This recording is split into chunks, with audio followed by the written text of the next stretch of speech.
আম্মা জান আয়েশা রাদিয়াল্লাহু তাআলা আনহা বলেন, ও পৃথিবীর স্ত্রীরা শোন, আমার জন্য পুরা পৃথিবীর মানুষের জন্য একটা সূর্য, আর আমি আয়েশার জন্য সূর্য হইল দুইটা।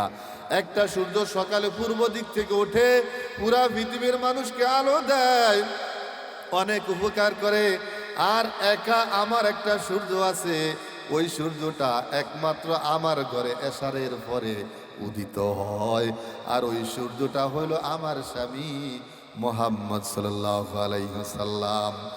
আম্মা জানরা, আপনাদেরকে বলছি, আপনারা যদি আপনাদের স্বামীদেরকে সূর্যের মতো মনে করেন, চাঁদের মতো মনে করেন, জীবনের লাইফ একবারে শুরু থেকে শেষ পর্যন্ত এটাকে লাইফ মনে করেন, আপনার স্বামী, আপনি যদি ইন্তেকাল করেন, ইন্তেকালের সময় আপনার স্ত্রী যদি বলেন আমার স্ত্রী খুব ভালো ছিল, আল্লাহর রসুল বলেন ওই স্ত্রীর জন্য আল্লাহর জান্নাত। আবার যেই মহিলারা বলবে স্বামী মারা যাওয়ার পরে যে আমার স্বামীটা খুব ভালো ছিল, ওই পুরুষটা, ওই স্বামীটা আল্লাহর জান্নাতের মেহমান হয়ে যাবে। যাই হোক, আলোচনা একদিকে সেদিকে না অন্যদিকে চলে আসছি। রাসূলের উপরে কোরআন নাজিল হয়ে গেল, রাসূল কোরআনের দাওয়াত প্রসার ইকরা বিসমি রাব্বিকাল্লাযী খলাক। বাংলা অর্থ হইল, পড়ো তোমার রবের নামে যিনি তোমাকে সৃষ্টি করেছেন। এই কথা যখন মক্কার জমিনে প্রসার হইল, এইবার কাফেররা কয় ঘটনা কি? এতদিন পর্যন্ত আবু জেহেল কয় সে নাকি আমাদের রব, সে নাকি আমাদের সব, সে নাকি মানুষ মারে, সে নাকি আবার মানুষ জীবিত করে। এখন নতুন একটা শব্দ শোনা যায়, আবু জেহেলের কানে খবরটা পৌঁছে গেল। আবু জেহেল কয় মক্কার মধ্যে এত কার পাওয়ার, আমার উপর আবার কে আছে, কে এমন নতুন ধর্ম নতুন ভাবে প্রসার করে, কার এত বড় সাহস? খুঁজতে খুঁজতে যাইয়া দেখে আবু জেহেলের বাতিজা মুহাম্মদ এই কথা বলেছে। আবু জেহেল চিৎকার দিয়া কয়, রে বাতিজা শোন, মক্কার জমিনে আমি পাওয়ারফুল লোক, আমি সব, আমি মানুষ মারি, আমি জীবিত রাখি, আমি রব, আমি সব। তুই নতুন করে নতুন ধর্মের দাওয়াত দিয়ে আমাদের ডিস্টার্ব করিস না। আমার নবী যে গগো চাচা, আমি ডিস্টার্ব করছি না, আমাকে যে রব সৃষ্টি করলেন ওই রব আমাকে বলতে বলছেন, এই জন্য আমি বলতেই হবে। আমাকে বাধা দিয়ে রাখতে পারবেন না গো চাচা, যত ধরনের বাধা দেন রাখতে পারবেন না, আমার কাজ আমি চালিয়ে যাব। কারণ আমি আমার মন গড়া দাওয়াত দেই না, আমি আমার রবের পক্ষ থেকে দাওয়াত দেই। আমার নবী দাওয়াত দেওয়া প্রসার শুরু করলেন। 3 বছর গোপনে গোপনে দাওয়াত দেয়, প্রকাশ্য দাওয়াত দিতে পারে না। প্রকাশ্য দাওয়াত দিতে গেলে নবীজিকে মারতে নবীজিকে ছোট ছোট বাচ্চাদেরকে দিয়ে পাথর মারায়, নবীজিকে লাঠি দিয়ে মারা হয়। আমার নবীজি মক্কার জমিনে কাঁদে, চোখের পানি ফালায়, কাঁদে। আর আমার নবী বলেন যে আল্লাহ আমার জন্য আমার গায়ে মশা মাছি পর্যন্ত হারাম করে দিয়েছেন, আর এই কোরআনের দাওয়াতের জন্য প্রচারের জন্য মক্কার ছোট ছোট কাফেররা আমাকে পাগল কয়, গণক কয়, জাদুঘর কয়, আবার আমাকে পাথর মারে, আমার পুরা শরীরটা রক্তে রঞ্জিত হইয়া যায়।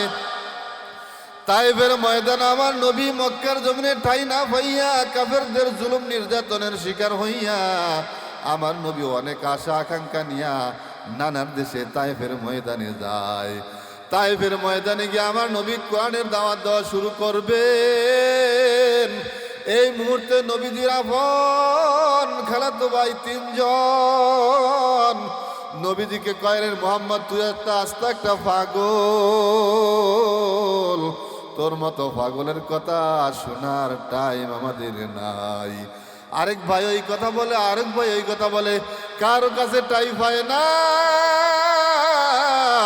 শেষ পর্যন্ত ছোট ছোট বাচ্চাদেরকে বিছেলে নিয়ে দেয়, বাচ্চারা ছোট ছোট পাথর, বড় বড় পাথর আমার নবীর গায়ে মারে। আমার নবী রক্তে রঞ্জিত হইয়া যায়, রক্তের কারণে পাটা জমিনে আটকাইয়া যায়। আমার নবী কাঁদে। আল্লাহ বলো জিব্রাইল আমার হাবিবের কাছে যান, যাই আমার হাবিবকে বলেন, ওগো মুহাম্মদ আপনি যদি চান তাইফের শহরটা উল্টে দিব। জিবরাইল আমার নবীর কাছে আসে, আয়েশা আমার নবীকে বলেন, ওগো মুহাম্মদ আল্লাহ আমাকে পাঠাইছেন, আপনি যদি চান মক্কার তাইফের ময়দানটা উল্টে দিবেন। আমার নবী যে আগের চাইতে আরো বেশি চোখের পানি ফালাইয়া কয়, আরে ভাই জিবরাইল এই কথা আর বলিও না, আমাকে যে রিসালাতের দায়িত্ব নিয়ে কোরআনের প্রসার জন্য পাঠাইলেন, আমাকে যদি আমার আত্মীয় স্বজনরা অন্য স্বজনরা মক্কার কাফেররা যদি আমাকে পিটাইতে মাইরা ফালায়, তবু আমি এই কথা বলবো না, উল্টে দাও। বরং আমি এক কথা বারবার বলবো, তারপরে পুরা পৃথিবীর মানুষকে বলবো। কারণ আমার আল্লাহ বলেন, ওয়ামা আরসালনাকা ইল্লা রাহমাতান লিল আলামিন।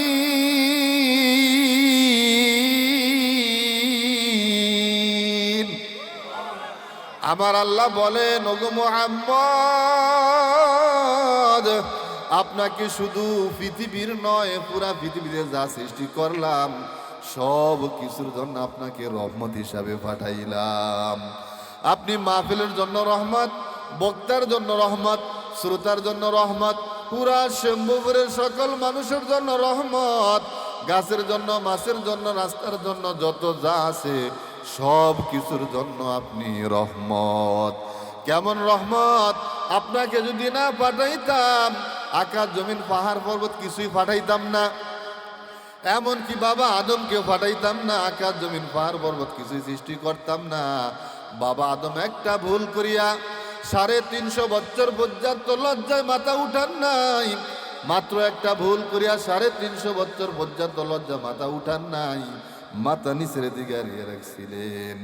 হঠাৎ করে মনে পড়লো, আমাকে যখন জান্নাত থেকে বের করে দেওয়া হয়, পিছন দিকে তাকাইয়া দেখলাম জান্নাতের গেটের মধ্যে 3টা লাইন, একটা লাইনের মধ্যে লেখা লা ইলাহা ইল্লাল্লাহু মুহাম্মাদুর রাসূলুল্লাহ।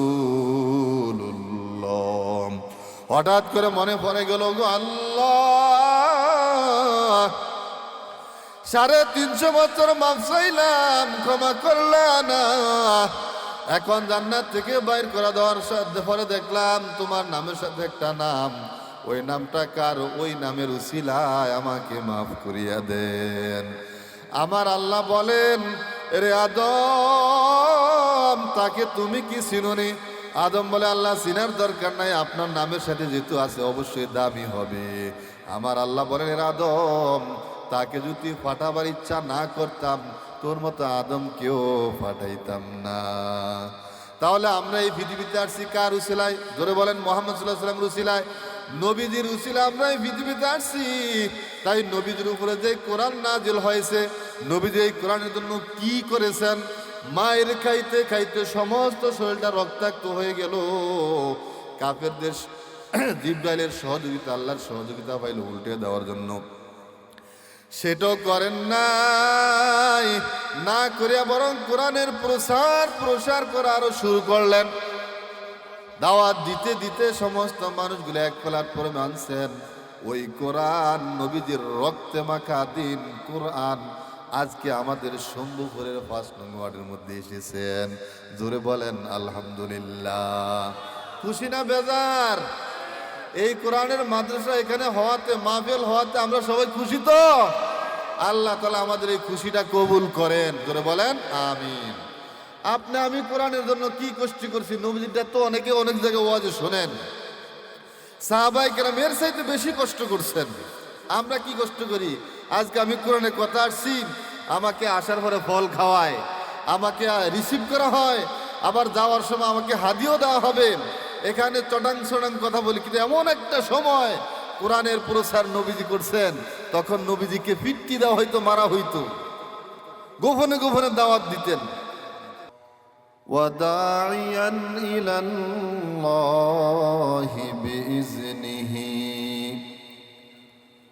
وسراجا وقمرا منيرا. أما بعد فقد قال الله تعالى في كلامه المجيد وفرقانه الحميد. أعوذ بالله من الشيطان الرجيم. بسم الله الرحمن الرحيم. وقال الذين كفروا لا تسمعوا لهذا القرآن والغوا فيه لعلكم تغلبون. وقال تعالى من كان يريد حرث الآخرة نزد له في حرثه ومن كان يريد حرث الدنيا نؤتيه منها وما له في الآخرة من نصيب. إلى آخر الآية. عن جابر رضي الله تعالى عنه عن النبي صلى الله عليه وسلم القرآن شافئ مشفع وماحل مصدق من جعله أمامه قاده إلى الجنة ومن جعله خلف ظهره ساقته إلى النار أو كما قال عليه الصلاة والسلام. إن الله وملائكته يصلون على النبي يا أيها الذين آمنوا صلوا عليه وسلموا تسليما. সবাই মহব্বতের সাথে দুরূদ ইব্রাহিম পড়েন। আল্লাহুম্মা সাল্লি আলা মুহাম্মাদিন ওয়া আলা আলি মুহাম্মাদ কামা সাল্লাইতা আলা ইব্রাহিম ওয়া আলা আলি ইব্রাহিম ইন্নাকা হামিদুম মাজিদ। আল্লাহুম্মা বারিক আলা মুহাম্মাদিন ওয়া আলা আলি মুহাম্মাদ كما باركت على إبراهيم وعلى آل إبراهيم إنك حميد مجيد. روح شادر صدر جنة شادباد روح شادر صدر جنة شادباد قصر دی از علم شاء آباد باد قوتین کی نداری بدمکون بر وجود خود ستم بے حد مکون عاقلارا پیش خاموشی بود پیش جاهل فراموشی بود گر توکل میکنی هر صبح و شب मेरा सानी रिश्ते तू अजला मकाम ला इलाहा ला इलाहा ला इलाहा इल्लल्लाह ला इलाहा इल्लल्लाह ला इलाहा इल्लल्लाह ला इलाहा इल्लल्लाह ला इलाहा इल्लल्लाह ला इलाहा इल्लल्लाह মুহাম্মাদুর রাসূলুল্লাহ। সবাই পড়েন সাল্লাল্লাহু আলাইহি ওয়াসাল্লাম। ওয়াজ মাহফিল হইলে কোথায় সেটায় যেতে চায় না মন, তাফসীর মাহফিল হইলে কোথায় সেটায় যেতে চায় না মন, রাত জাগিয়া দেখতে পারে সুন্দরী মাইয়ার নাচন। ভুল বলছি? তাফসীর মাহফিল হইলে কোথায় সেটায় যেতে চায় না মন, রাত জাগিয়া দেখতে পারে মোবাইল থেকে নাচন। দুই আঙ্গুলের সিফায় রাইখা বুইরায় দুই আঙ্গুলের সিফায় রাইখা মারে বিড়ির টান। কেমন মুসলমান তারা, কেমন মুসলমান। জোরে কোন কথা ঠিক কিনা? দোকানে আড্ডা মারছে, বাজার আড্ডা মারছে, কয় কি আর ওয়াজ শুনবে, এত ঘন ঘন ওয়াজ দিয়ে কি হবে আর? বলে কি বলে না? এরা বইলেই যাইব, এরা বইলেই যাইব। এরা হলো ছাগলের 3 নম্বর বাচ্চার মতো, দুধ পাবেও না, খাবেও না, শুধু ত্রিং ব্রিং নাচবে আর সমালোচনা করবে। আমাদের নবীজি মসজিদের মধ্যে হাদিস বর্ণনা করতেছেন, তো সাহাবাই কেরাম বাজারে গিয়ে এলান করে দিয়েছেন যে নবীজি মসজিদের মধ্যে গনিমতের মাল বন্টন করতেছেন, জান্নাতের ফল বন্টন করতেছেন। এই এলান বাজারে গিয়ে সাহাবাই কেরাম করে দিলেন। বাজারে সবাই দৌড়ে আসছে, কারণ দুনিয়ার লোভ তো সবার মধ্যে আছে। কি কর আইসা দেখে নবীজি সে আগের মতো সাহাবাই কেরাম নিয়া কোরআন হাদিস থেকে আলোচনা করতেছে।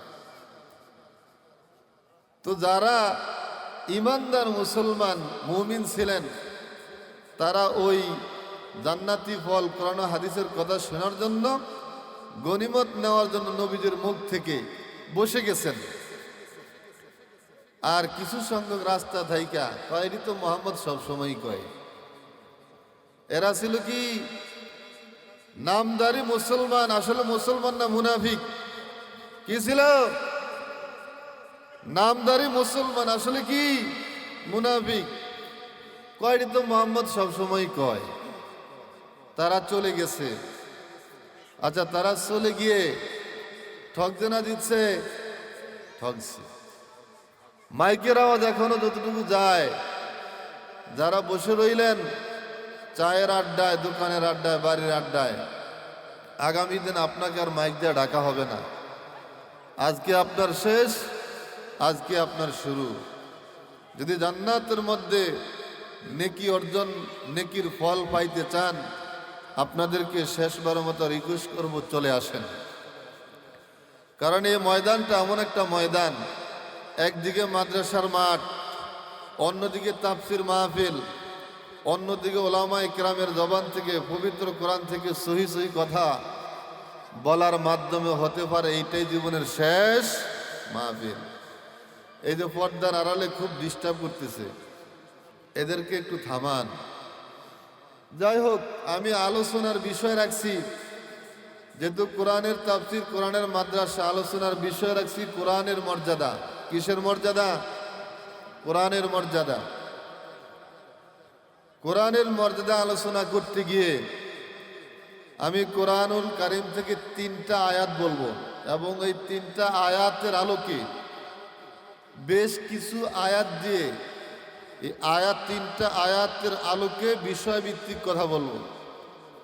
কোনো গল্প কাহিনী কিচ্ছা বলে কারো কান সুখ করতে চাই না, কারণ কিচ্ছা কাহিনীটা শুধু কান সুখ হয় আর সামান্য একটু উপকার হয়, আর সবচাইতে বেশি উপকার উম্মতের জন্য যেটা দিয়ে হয় সেটা হইল কোরআন।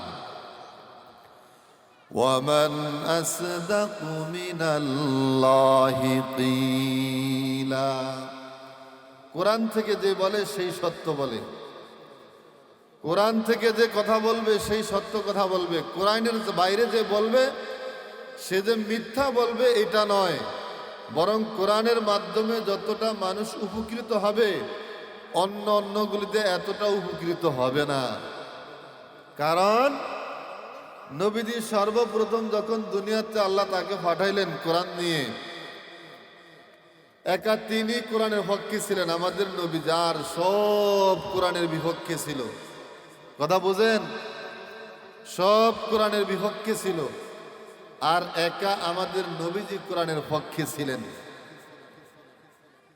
তিনি আল্লাহ পাকের মুখের বাণী কোরআনের দাওয়াত দিতে দিয়া 23 বছরে পুরা পৃথিবীটাকে কোরআনের আলোকিত চলে আনছে।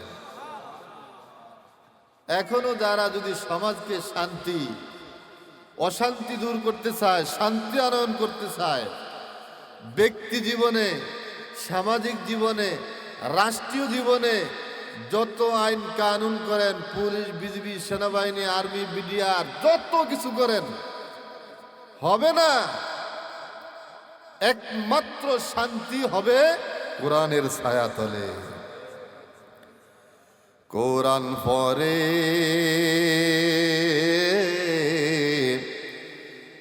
আসেন যিনি মদিনায়,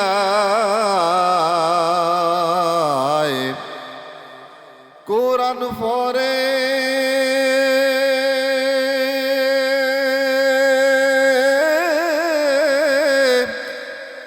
আসেন যিনি মদিনায়, মোদের জন্য কান্দেন নবী রওজায়, মোদের জন্য কান্দেন নবী রওজায়, সেই নবীর জন্য মায়া কি তোমার লাগে না, সেই নবীর জন্য মায়া কি তোমার লাগে না। হায়রে উম্মত কোরআন কেনে শিখো না, হায়রে উম্মত কোরআন কেনে শিখাও না, হায়রে উম্মত কোরআন কেনে পড়ো না। আজান শুনে আসো যারা বিছানায়, আজান শুনে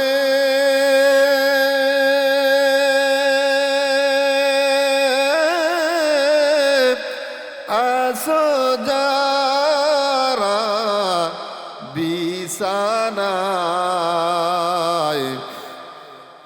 তাদের জন্য কান্দেন নবী মদিনায়, তাদের জন্য কান্দেন মদিনায়, সেই নবীর জন্য মায়া কি তোমার লাগে না। হায়রে উম্মত নামাজ কেনে পড়ো না, হায়রে উম্মত নামাজে কেন আসো না, হায়রে উম্মত মসজিদে কেন যাও না। আমি আলোচনা শুরু করছি, এখনো যারা বাইরে আছেন মেহেরবানি করে আপনারা চলে আসুন। আগামী দিন আর এই কোরআনের মজমা, কোরআনের মজলিস থাকবে না। যারা এখনো বিভিন্ন জায়গায় ঘোরাফেরা করছেন, আড্ডা মারছেন, মেহেরবানি করে চলে আসুন। আলোচনার বিষয় রেখেছিলাম কি বলছিলাম, মনে আছে আপনাদের? মনে নাই, আপনারা অনেক সহজ সরল মানুষ তো মনে থাকে না। আলোচনার বিষয় রাখছিলাম কোরআনের মর্যাদা। কিসের মর্যাদা? কোরআনের মর্যাদা। আল্লাহর আকাশের নিচে, জমিনের উপরে, আমার চোখে আপনার চোখে দেখা যত বই আছে, যত ইতিহাস আছে, যত বই আছে, যত ইতিহাস আছে, যেমন বাংলাদেশের প্রেসিডেন্ট জিয়াউর রহমানের নামে ইতিহাস আছে কি নাই? কথা বলেন, আছে কি নাই? বঙ্গবন্ধুর নামে ইতিহাস আছে কি নাই? আরো যারা ভবিষ্যতে আসবে এবং যারা মুক্তিযোদ্ধা, এদের নামে ইতিহাস আছে কি নাই? এমনকি পুরা পৃথিবীর সবচাইতে পাওয়ারফুল ব্যক্তি, যাদের পাওয়ার পুরা পৃথিবীর মধ্যে সবচেয়ে বেশি ছিল, তাদের নামে অনেক ইতিহাস আছে কি নাই? আপনারা বলেন, ওই ইতিহাস লিখতে লিখতে যদি সমস্ত লাইব্রেরি ভরে দেওয়া হয়, সমস্ত স্কুলের লাইব্রেরিগুলি ভরে দেওয়া হয়, সমস্ত কলেজের লাইব্রেরি দিয়া যদি ভরে দেওয়া হয়, ওই ইতিহাস, ওই বই, ওই যত বই আছে, ওই বইয়ের দাম আর এই কোরআনের দাম কি এক হবে? এক হবে না। কোরআনের দাম বেশি হবে না কম হবে? অনেক বেশি হবে। আর একটা এক্সাম্পল দিচ্ছি। আল্লাহ রাব্বুল আলামিন এই পৃথিবীর মানুষগুলোকে ভালো করার জন্য 1 লক্ষ অথবা 2,24,000 আম্বিয়া কেরাম পাঠাইলেন। এই 1 লক্ষ অথবা 2,24,000 আম্বিয়া কেরামদেরকে আল্লাহ রাব্বুল আলামিন 104 খানা কিতাব দিলেন। জোরে বলেন কয়খানা? আরো জোরে বলেন কয়খানা কিতাব আল্লাহ দিলেন? 104 খানা কিতাব দিলেন। তার মধ্যে একখানার নাম হলো কোরআন।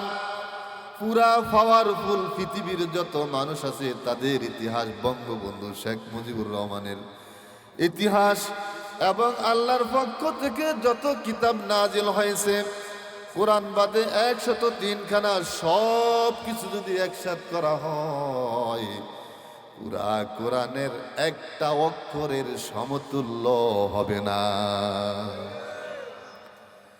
এমন এক দামি কিতাবের আলোচনা, দামি কিতাবের তাফসীর করার জন্য আপনাদের এলাকার মানুষ বহুদিন চেষ্টার মাধ্যমে বসেছেন। এখন যদি কোনো কপাল হারা মানুষ থাকে, কপাল ভরা মানুষ থাকে, এখনো মাহফিল আসে নাই, ঘোরাফেরা করছে, রাস্তায় বাড়িতে শুয়া রয়েছে, সারাদিনও শুয়া থাকে, এখনো শুয়া রয়েছে, আরে কপাল ভরা, আগামী দিন তোকে আর ডাকা হবে না, ডাকা হবে আগামী দিন, আর ডাকা হবে না। আজকে তোর শেষ হইতে পারে জীবনের শেষ মাহফিল। এমন এক দামি কোরআন আমার আল্লাহ রব্বুল আলামিন আমাদের অপবিত্র জবানে পড়ার তৌফিক দান করেছেন, অপবিত্র কানে শোনার তৌফিক দান করেছেন। যেই কোরআনটা শোনার জন্য, যেই কোরআনটা জিহ্বায় তেলাওয়াত করার জন্য আম্বিয়া কেরামদের মধ্যে অসংখ্য আম্বিয়া কেরাম আল্লাহ তাআলার কাছে আবদার করছিল, ওগো আল্লাহ, ওই দামি কিতাবটা তেলাওয়াতের জন্য আমাকে সেই যুগের নবী বানান, অথবা নবী না বানান, ওই যুগের উম্মত বানান, যাতে করে ওই পবিত্র কোরআনুল কারীমটা আমরা আমাদের জিহ্বা দ্বারা তেলাওয়াত করতে পারি। আল্লাহ রাব্বুল আলামিন আমাদেরকে বিনা দরখাস্তে, বিনা আবদারে, বিনা আবেদনে, তারা নবীরা আবদার করছিল, কাউটা গ্রহণ করা হয়েছে আর কাউটা গ্রহণ করা হয় নাই। আর আমরা বিনা আবদারে, বিনা দরখাস্তে আল্লাহ তাআলার এই কোরআনুল কারীম তেলাওয়াত করার সুযোগ পেয়েছি, শোনারও সুযোগ পেয়েছি, দেখারও সুযোগ পেয়েছি, হাতে নেওয়ারও সুযোগ পেয়েছি। এবং হাত দিয়া পড়ারও সুযোগ পেয়েছি। এই সুযোগটা আল্লাহ তাআলা অনেক নবীদেরকে দেন নাই, অনেক আম্বিয়া কেরামদেরকে দেন নাই, ওই জমানার কোনো উম্মতকে দেওয়া হয় নাই। বিনা দরখাস্তে আল্লাহ পাক আমাদেরকে তেলাওয়াত করার দেখার সুযোগ করে দিয়েছেন। বলতেছিলাম এই কোরআনের কত দাম, কোরআনের কত মর্যাদা। আমার আল্লাহ রব্বুল আলামিন বলেন, ইন্না আরাদনাল আমানাতা আলাস সামাওয়াতি ওয়াল আরদ। আর জোরে বলেন আল্লাহু আকবার। বললে খুশি হয় কে? বেজার হয় কে? খুশি করতে হবে কাকে? আল্লাহকে যদি খুশি করা যায়, দুনিয়া তো নেই ভয়, আখিরাতেও কোনো ভয় নাই। যেই সকল লোকগুলি আল্লাহকে দুনিয়াতে রাজি করেছেন, তাদের মধ্যে আবু বকর, হযরতে ওমর, হযরতে উসমান, হযরতে আলী, 10 জন সাহাবী এই কোরআনের মাধ্যমে, আমার নবীজির মাধ্যমে আল্লাহকে খুশি করেছেন। খুশি করার কারণে আমার নবীজির হাতে জান্নাতের টিকিট পেয়েছেন। একটা আয়াতে কারিমা তেলাওয়াত করছিলাম, আমার আল্লাহ বলেন, ইন্না আরাদনাল আমানাতা। আমার আল্লাহ বলেন, এরে বান্দা, তোমাদের কাছে যেই কোরআন দিলাম, এই কোরআনটা আমি আল্লাহর আমানত। কার আমানত? আল্লাহর আমানত।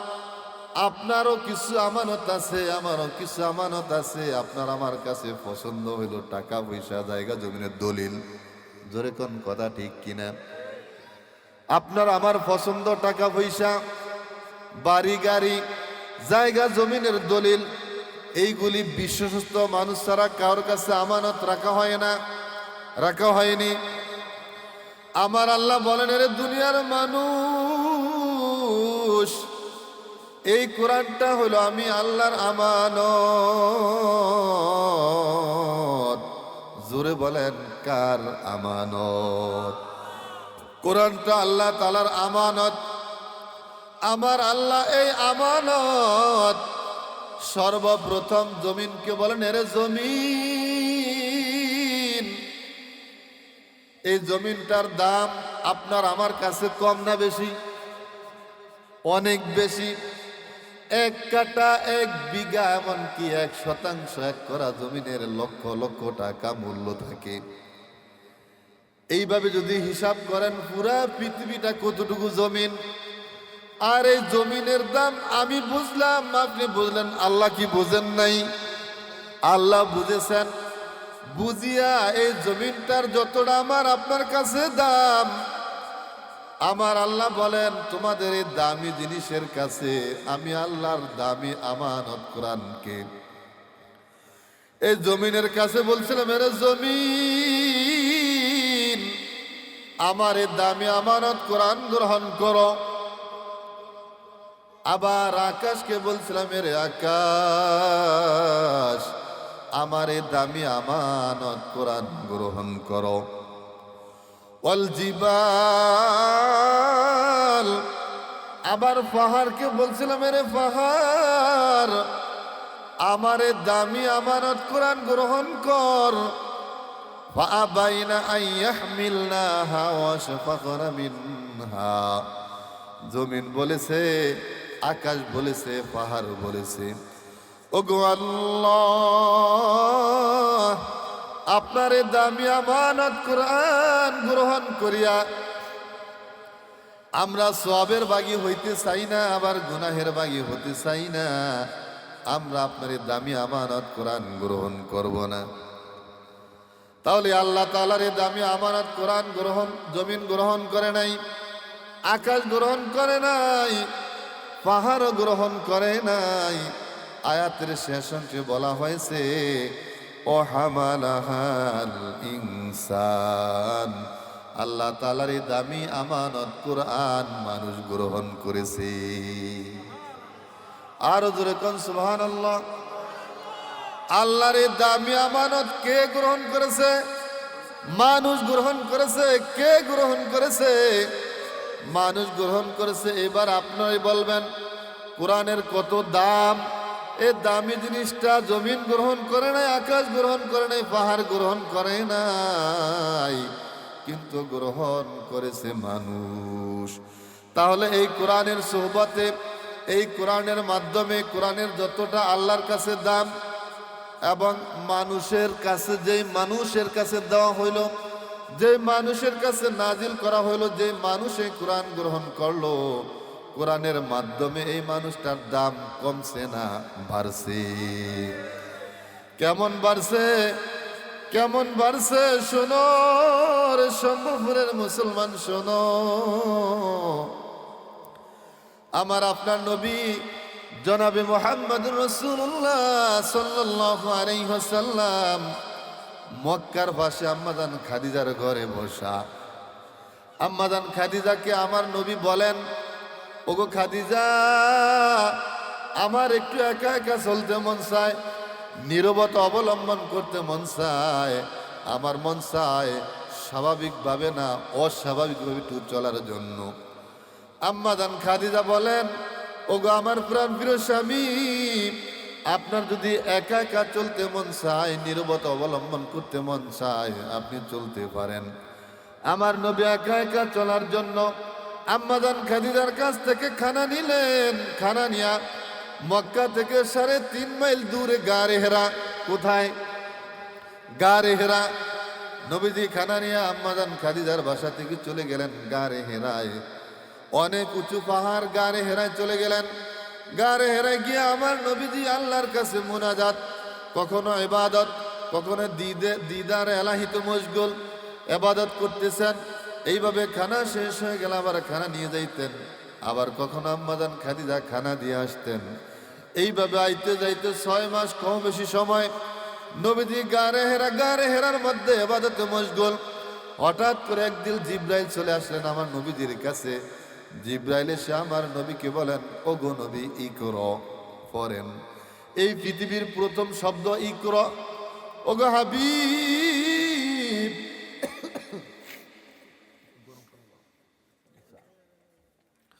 ওগো হাবিব, আমার আল্লাহ আমাকে পাঠাইলেন আপনার কাছে। আল্লাহ বলছেন ইকরা, আপনি পড়েন। আমার নবীজি কয়, মা আনা বিকরিন, আমি পড়তে জানি না, আমি কিভাবে পড়ব? এই কথা বলার সাথে সাথে আমার নবীজিকে জিব্রাইল বুকের সাথে এমন জোরে একটা চাপ দিলেন, আমার নবীজি প্রচন্ড ব্যথা পাইলেন। জিব্রাইল বলে, ওগো হাবিব, আমার নবী বলেন, ওগো হাবিব জিব্রাইল, আমি খুব ব্যথা পাই। এই কথা বলার পরে আমার নবীজিকে ছেড়ে দেওয়া হইল। আবার বলা হইল নবীজিকে, জিব্রাইল ইকরা, আপনি পড়েন। নবীজি বলেন, মা আনা বিকরিন, আমি পড়তে জানি না। আবার জিব্রাইল কাছে ডাক দিলেন, জোরে চাপ দিলেন। আমার নবী আবারও ব্যথা পাইলেন, ছেড়ে দেওয়া হইল। এইভাবে 3 বার নবীজিকে ইকরা বললেন, পড়তে বললেন, 3 বার চাপ দিলেন। 3 বার চাপ দেওয়ার পর 4th বারের সময় জিব্রাইল আমার নবীকে বলেন, ওগো মুহাম্মদ, ইকরা বিসমি রাব্বিক। সুবহানাল্লাহ কোন? বুঝা করে না বুঝা কোন বলতে খুশি সুবহানাল্লাহ বলেন।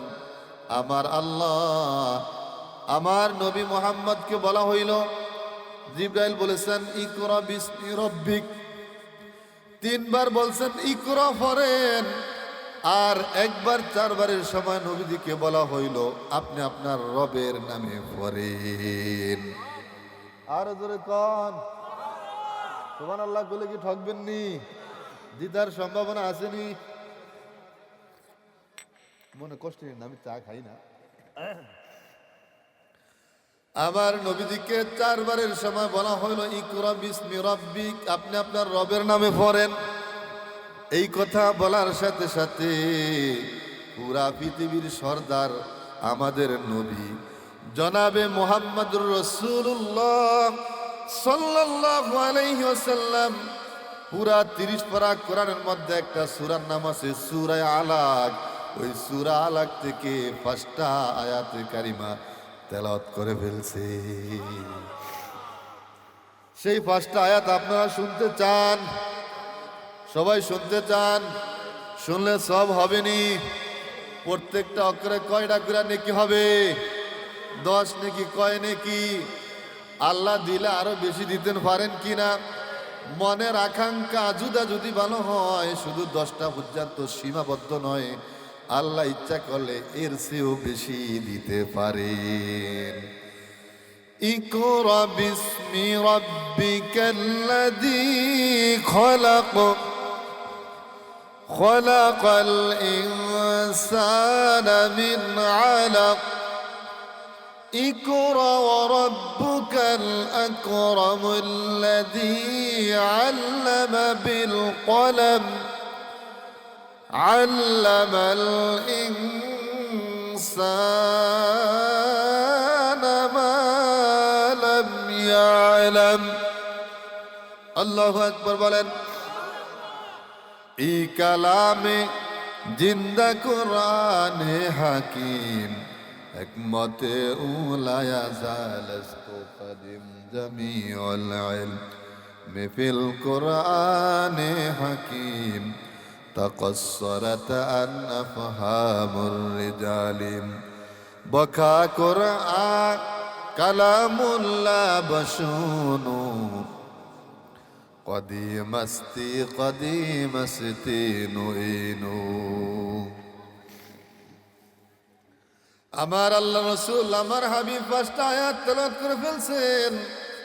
5টা আয়াত তেলাওয়াত করার পর নবীজির গায়ে সর্বপ্রথম ওহী আসার কারণে প্রচন্ড জ্বর এসেছেন। গারে হেরা থেকে সোজা আম্মাজান খাদিজার বাড়ি চলে গেলেন। খাদিজাকে গিয়া বলেন, ওগো খাদিজা, আমার মনে হয় যেন আমি আর বাঁচব না।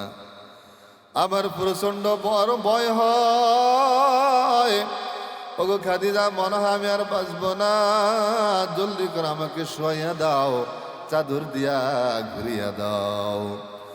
আম্মাজান খাদিজা নবীজিকে শোয়াইয়া দিলেন, চাদর দিয়া ঘুরাইয়া দিলেন। খাদিজা নিজে পাশে বসলেন। বসে আমার নবীকে বলেন, ওগো মুহাম্মদ। তার স্বামীকে তিনি বলতেছেন, ওগো মুহাম্মদ, টেনশন করবেন না, ভয় করবেন না, কারণ মক্কার জমিনে আপনি 40 বছর বড় হয়েছেন। মক্কার ইহুদি নাসারা খ্রিস্টান সকলের দোয়া আপনার উপরে আছে।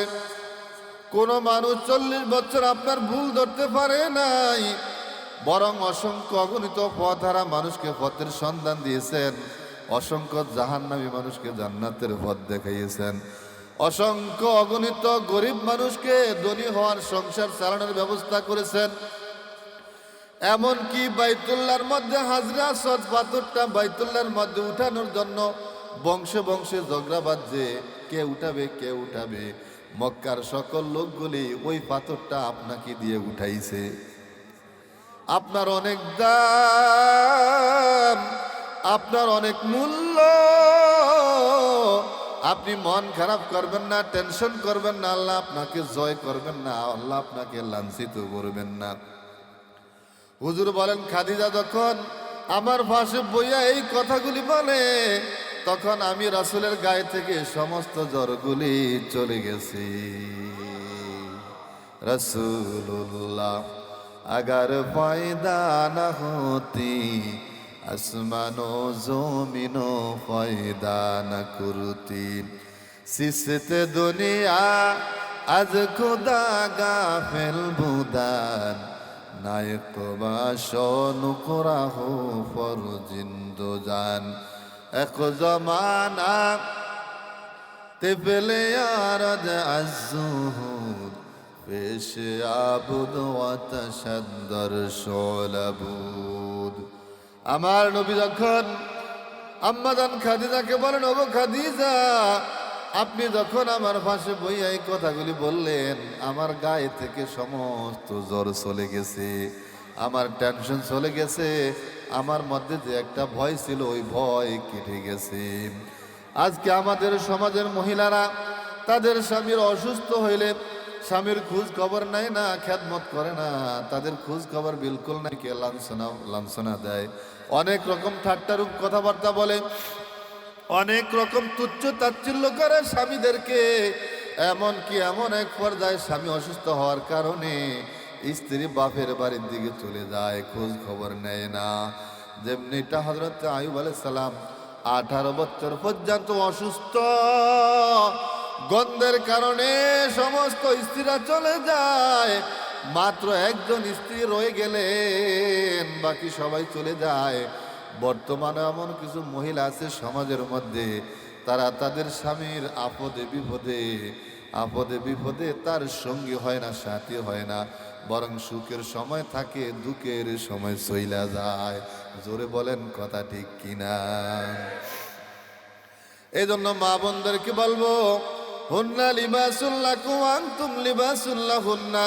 আমার আল্লাহ বলছেন, এর মহিলারা তোমাদের জন্য তোমাদের স্বামীর হইল পোশাক, আবার এই পুরুষরা তোমাদের জন্য তোমাদের মহিলারা হইল পোশাক। পোশাক ছাড়া যেমনি ভাবে সমাজে চলা যায় না, পোশাক ছাড়া এখানে আসা যাইত না, পোশাক ছাড়া আমিও আসতে পারতাম না, পোশাক ছাড়া মহিলারও চলতে পারতো না, তেমনি ভাবে আমার আল্লাহ বলছেন, এরে স্ত্রীরা তোদের জন্য তোদের স্বামীরা পোশাক, আবার ও স্বামীরা তোদের জন্য তোদের স্ত্রীরা পোশাক। সুতরাং কেউ কাউকে তুচ্ছ তাচ্ছিল্য করবা না, একজন আরেকজনকে মহাব্বত করবা, ভালোবাসবা। ভালোবাসার মাধ্যমে তোমাদের দুনিয়ার সংসারটা সুখের হবে, আখিরাতের জীবনটাও সুখের হবে। আম্মা জান আয়েশা রাদিয়াল্লাহু তাআলা আনহা সারা পৃথিবীর মানুষদেরকে জানিয়ে দেন, স্ত্রীদেরকে জানিয়ে দেন, এর স্ত্রীরা শোন, স্বামীকে কিভাবে খেদমত করতে হয় শোন। লানা শামসুন ওয়ালিল আফাকি শামসুন ওয়া শামসি আফজালু শামসিস সামাই। এই এলাকার মহিলারা মনোযোগ দিয়ে শুনবেন। আম্মা জান আয়েশা রাদিয়াল্লাহু তাআলা আনহা বলেন, পুরা পৃথিবীর মধ্যে একটা সূর্য, কয়টা সূর্য? সূর্য কয়টা? আর আম্মা জান আয়েশা কয় সূর্য দুইটা। আমরা কি একটা সূর্যের পক্ষে না দুইটা সূর্যের পক্ষে? একটার পক্ষে না দুইটার পক্ষে?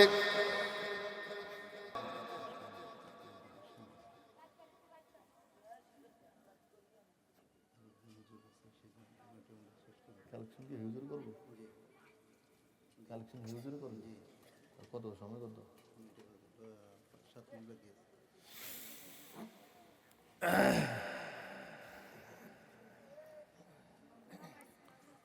আলহামদুলিল্লাহ, আপনার আমাকে কালেকশন সহ বলা হয়েছিল, আমি আলোচনা ওইভাবেই গুছিয়ে আনার জন্য চেষ্টা করতেছিলাম। তো আমার পরে একজন আলোচক আছেন, তিনি আলোচনা করবেন। আমি আপনাদের কাছ থেকে অল্প সময়ের মধ্যে বিদায় নেওয়া লাগবে। আমার একটা তবিয়ত, সময় যেইটা দেয় ওইটাই, 1 মিনিট বাড়তি করার সুযোগ নেই, কমতি করার সুযোগ নেই। কারণ মাহফিলটা যারা করে তাদের তো কত কষ্ট, পরিশ্রম, অনেক কষ্ট পরিশ্রম, সময়ের মেনটেন করা ইত্যাদি, অনেক আঞ্জাম দেওয়া, অনেক কঠিন বিষয়। আর আমি দূর থেকে আইসা 1 মিনিট 10 মিনিট 5 মিনিট এদিক সেদিক করে ভাইলাম, এটা আমানতের খেয়ানত করা। যাই হোক, বলতেছিলাম, আমার নবী এই কোরআনের জন্য এতই কষ্ট করছেন, আর সেই কষ্ট করা দিন আপনার আমার কাছ থেকে চলে যাবে, এটা কি হয়? এটা হতে পারে? এটা হওয়া সম্ভব না, এটা হতে দিবেন না। আজকে মাদ্রাসা হয়েছে, আমি একটা আয়াত তেলাওয়াত করছিলাম, ওয়াকালাল্লাযীনা কাফারু লা তাসমাউ লিহাযাল কুরআন। কাফেররা বলছিল, লা তাসমাউ লিহাযাল কুরআন, কোরআন আমরাও শুনবো না, কাউকে শুনতেও দেব না, এবং যেখানে কোরআনের প্রসার করা হয় ওখানে আমরা ডিস্টার্ব করব। বর্তমান সমাজে কোরআনের আলোচনা যেখানে হয় ডিস্টার্ব করে কি করে না? এরা সেই তাদের উত্তরসূরি। জোরে বলেন কথা ঠিক কিনা? এরা তাদের সেই উত্তরসূরি। আমরা এই উত্তরসূরির দীর্ঘ 16 বছর 17 বছর ভুগছিলাম, ভাবছিলাম নতুন করে বাঁচবো, এখন নতুন করে তো একই অবস্থা। তো একে একে শেষ করিলাম, সবার দেখা হইল শেষ, দেখতে দেখতে গোল্লায় গেল আমার সোনার বাংলাদেশ। ভুল বলছি? একে একে শেষ করিলাম, সবার দেখা হইল শেষ, দেখতে দেখতে গোল্লায় গেল আমার সোনার বাংলাদেশ। স্বাধীনতার বয়স পেরিয়ে 54তে পা দিলাম, নেতারা তো সবই পেলো, আমরা বলো কি পেলাম। স্বাধীনতার বয়স পেরিয়ে 54তে পা দিলাম, নেতারা তো সবই পেল, আমরা বলো কি পেলাম। আর কতকাল এমনি করে মোদের জীবন করব শেষ, আর কতকাল এমনি করে মোদের জীবন করব শেষ। দেখতে দেখতে গোল্লায় গেল আমার সোনার বাংলাদেশ। আমরা দেখেছি আইয়ুব খানের শাসন, আমরা দেখেছি বঙ্গবন্ধুর ভাষণ, আমরা দেখছি মরহুম জিয়াউর রহমানের কেটে দেওয়া খাল, আমরা দেখছি এরশাদ চাচার নানান তাল, আমরা দেখছি মঈনুদ্দিন ফখরুদ্দিন সব ঘোড়ার ডিম। আরো 17 বছর দেখেছি বুবু দেশটা করছি শেষ। এখন মানুষের মধ্যে আশার আলো জাগছে। এখন বাংলার মানুষ বলছে আগামীর দেশ ইসলামের বাংলাদেশ, আগামীর দেশ কোরআনের বাংলাদেশ, আগামীর দেশ ইসলামপন্থীদের বাংলাদেশ, আগামীর দেশ খাঁটি 24-এর গুনাই অভ্যুত্থানের সঠিক বাংলাদেশ। আল্লাহ তাআলা আমাদের সকলকে